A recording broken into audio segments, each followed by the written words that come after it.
Tiga. Baik, pembelajarannya saya mulai ya. Assalamualaikum warahmatullahi wabarakatuh.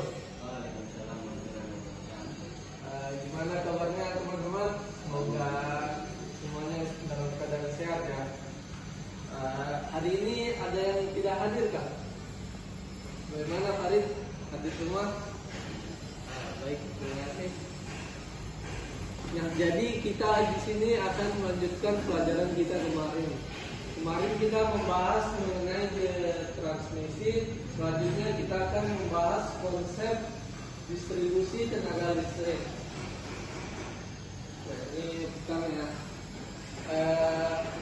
Kita bisa melihat proses penyaluran tenaga listrik, di mana yang pertama itu pembangkit tenaga listrik, kedua jaringan transmisi, yang ketiga jaringan distribusi, ada yang primer dan sekunder. Nah, bisa dilihat gambar di samping teman-teman.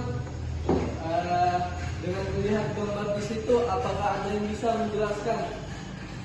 Gambar tersebut adalah gambar proses penyaluran listrik ke rumah-rumah. Jadi proses penyaluran listrik di rumah-rumah yang pertama dari pembangkit tenaga listrik masuk ke trafo. Trafo ini trafo apa teman-teman? Ya, betul sekali, trafo step up. Nah, dari trafo step up masuk ke jaringan transmisi. Setelah itu kita turunkan lagi dengan trafo step down. Selanjutnya ke jaringan distribusi dan menuju ke rumah-rumah. Di sini kita bisa melihat perbedaan antara jaringan distribusi dan transmisi. Dari segi lokasi, distribusi itu di dalam kota dan transmisi di luar kota. Nah, distribusi ini tekarannya di bawah 30 kV dan transmisi 30 kV.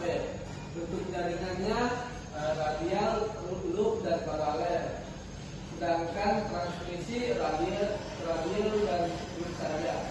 Selanjutnya sistem penyalurannya. Nah, jaringan distribusi ini saluran udara dan saluran bawah tanah. Sedangkan transmisi saluran udara dan saluran bawah laut.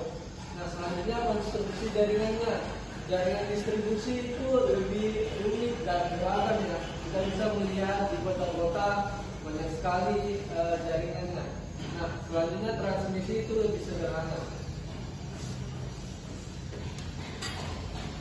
Nah, lanjut dari analisa jaringannya. Jaringan distribusi itu harus kompleks dan transmisi itu lebih sederhana. Selanjutnya komponen rangkaiannya, yaitu ada komponen R dan L, sedangkan transmisi R, L dan C. Selanjutnya penyangga jaringan. Nah, distribusi itu lebih ke tiang jaringan, sedangkan transmisi itu menara jaringan. Nah, selanjutnya tingginya itu kurang dari 20 meter untuk jaringan distribusi, sedangkan menara transmisi itu 30 sampai 200 meter.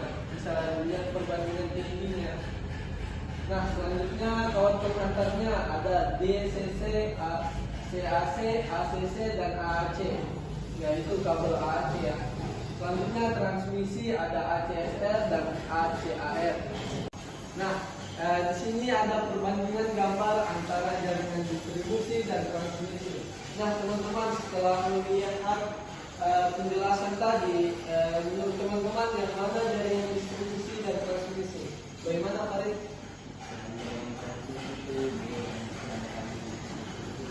Oke, betul sekali ya. Bisa dilihat dari tiang-tiangnya perbedaan tingginya. Itu yang paling jelas. Sistem perindustrian tenaga listrik. Nah, yang pertama sistem pendistribusian langsung. Sistem penyaluran tenaga listrik secara langsung dari pusat pembangkit tenaga listrik tidak melalui jaringan transmisi. Nah, digunakan jika pusat pembangkit tenaga listrik berada tidak jauh dari pusat-pusat beban.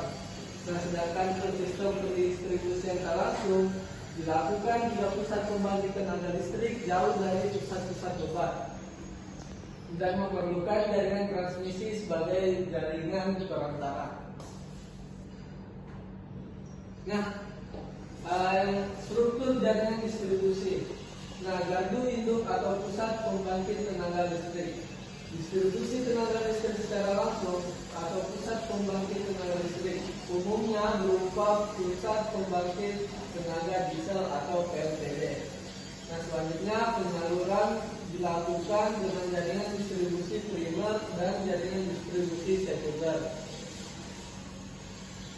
Baik teman-teman, terima kasih telah menyimak materi pada pagi hari ini, di mana kita membahas konsep distribusi tenaga listrik.